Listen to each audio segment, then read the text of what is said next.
Hello and welcome to Retro Reviews, and today I want to talk about the Game Awards and who I think will win Game of the Year, as well as my personal pick, because the Game Awards are tonight. It's really exciting. It's a time where we get to celebrate all the great video games that came out this year, and there are a ton of fantastic video games. I actually got all the predictions correct in my initial video where I predicted which games would be nominated for Game of the Year. The only one I got kind of wrong was Kingdom Come Deliverance 2 over Ghost of GOTY, and I even mentioned this when I was making the video. I was like, Ghost of GOTY is pretty fresh.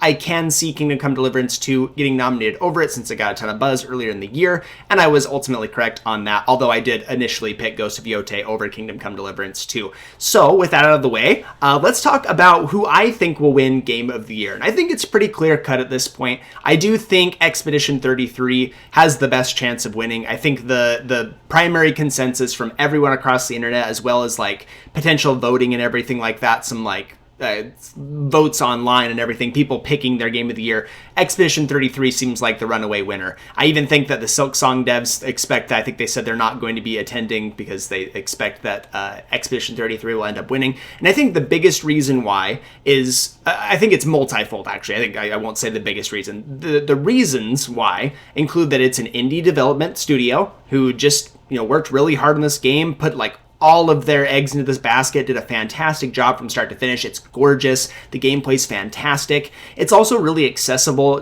RPG. It's not one my brother, for instance. He's not a big RPG fan, especially not turn-based. He does not like turn-based. He doesn't like the idea of hitting and then them hitting you back for free. It just doesn't appeal to him. But there's more interaction inside all of the combat scenarios. Think Mario RPG kind of thing where you can actually interact during the opponent's turn. You can block and do all sorts of different things.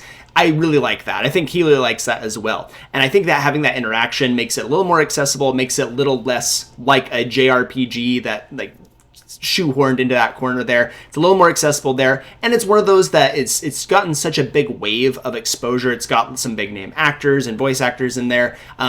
It's gotten a lot of exposure, so a lot of people are flocking to the game, and if they haven't been exposed to a lot of RPGs or a lot of games in that genre at all, they're going to love this game. It's like a really nice entryway into that world, and it's just, that combination all comes together to a lot of people saying, this is the best game of the decade, this is the best game I've played in a long time, because it is. I think if you are not a big RPG guy, you'll still love this game. I think that's really, really cool. So I do think Expedition 33 is going to be the clear runaway winner here. Now, my pick is not going to be Expedition 33, despite how fantastic it is. I do think it is a very worthy game for Game of the Year.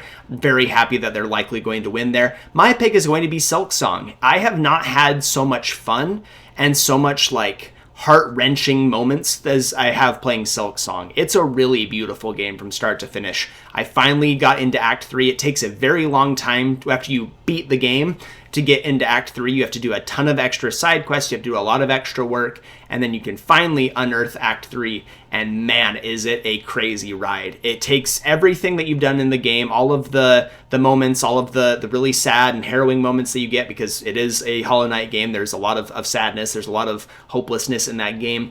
Hornet kind of represents the hope and inspiring hope amongst all the bugs in the area. Act 3 really does a big number. It's quite an impactful game. I've just really loved how lovely it is to explore. I love the difficulty. I know a lot of people talked about the difficulty, and I'll talk about this in my review that's going to be coming out soon, but I do think the difficulty is important. I think it adds to the weight of the game. I think it adds to the overall story that they're trying to tell, and I really like what Hollow Knight Silksong does. I just haven't felt as emotionally invested in a game in quite some time. I really loved what they did with this game. Not only is it a phenomenal successor to Hollow Knight, it feels like just as good. It feels on par with it in terms of quality. There's a lot of things they leveled up since Hollow Knight. I love that Hornet feels distinct from the Knight. Doesn't feel like just a carbon copy. We're not doing a direct sequel here. There's a lot of uniqueness to her moveset and the way that she moves around.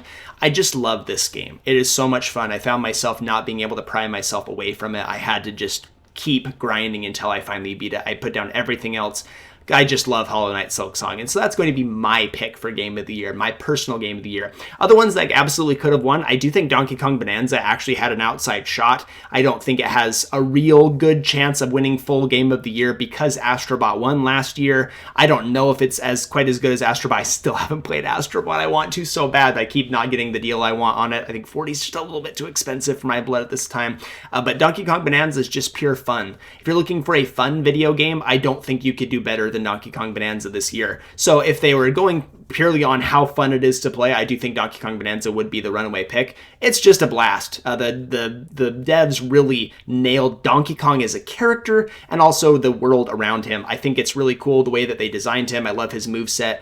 It's just a ton of fun. I do think Kingdom Come Deliverance 2 had a good shot as well because of like how much dialogue went into that game, how much work went into it. It's like a huge sequel to a fairly underrated game for a lot of people, and I think that they had a good chance, but something like Expedition 33 and Silksong coming out the same year, man, that's a little brutal. I think if those two were not in the picture, I do think Kingdom Come Deliverance 2 would be probably the favorite to win. It'd be like between that and Donkey Kong Bonanza. I don't think Death Stranding 2 has a good shot. I think it was a good pick for Game of the Year nomination, but it's going up against these juggernauts. I think it's the weakest out of the bunch, although it is a phenomenal sequel. It fixed a lot of the problems a lot of people had with the original game. So I do think I think these are all worthy candidates here, but ultimately my pick is Silksong, and I think the one that's going to win is Expedition 33.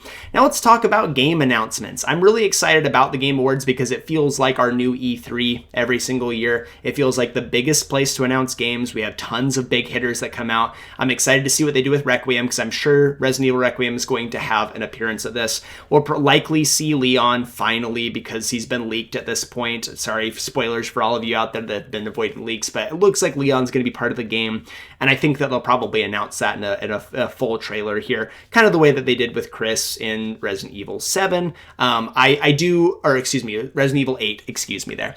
We got Chris at the end of Resident Evil 7, but the way that he was marketed in Resident Evil 8.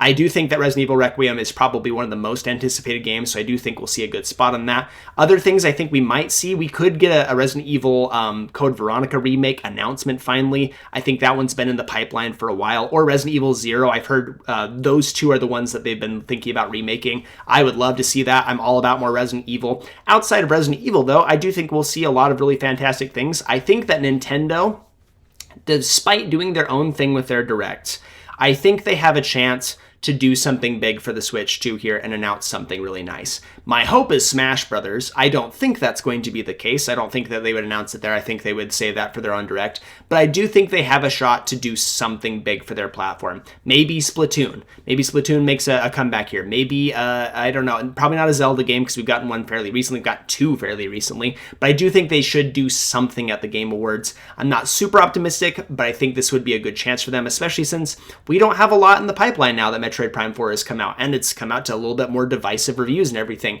I would like to see Nintendo come out swinging with something here, or even maybe some third-party announcement, and they're going to say, oh, the game is all in the cartridge. We were appealing to the physical creators here. Something adjacent to Nintendo to make Switch 2 owners a little more excited about the future, because right now we don't have quite as much to look forward to, and I would like to see them step up here. But also, I'd love to see PlayStation and Xbox come out the gate swinging. We need to see more about Gears of War E-Day. We need to see some more stuff in like maybe the God of War series. We've heard lots of speculation about Atreus leading the next God of War game.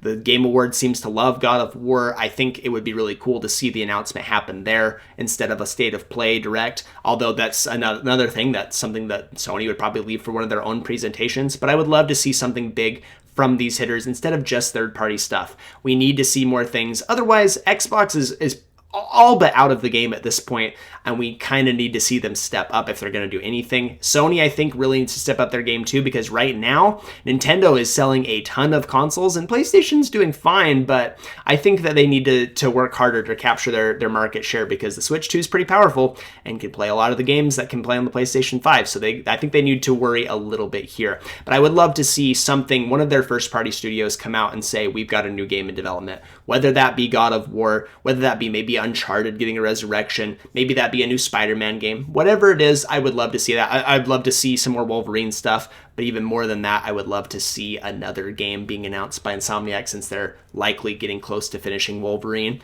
love to see what's next in their pipeline. I'd love a new Ratchet and Clank game. I think that would be fantastic. So let me know in the comment section down below what you think of the Game Awards. Who do you think's going to win? What's your personal pick? And what games do you hope are announced at this presentation? Let me know what you think down in the comment section below. Thank you so much for watching. If you enjoyed this, please like and subscribe. Crossed 1,000 subscribers recently. I'd love to keep that number climbing. Thank you so much for watching. I'll see you on the next one.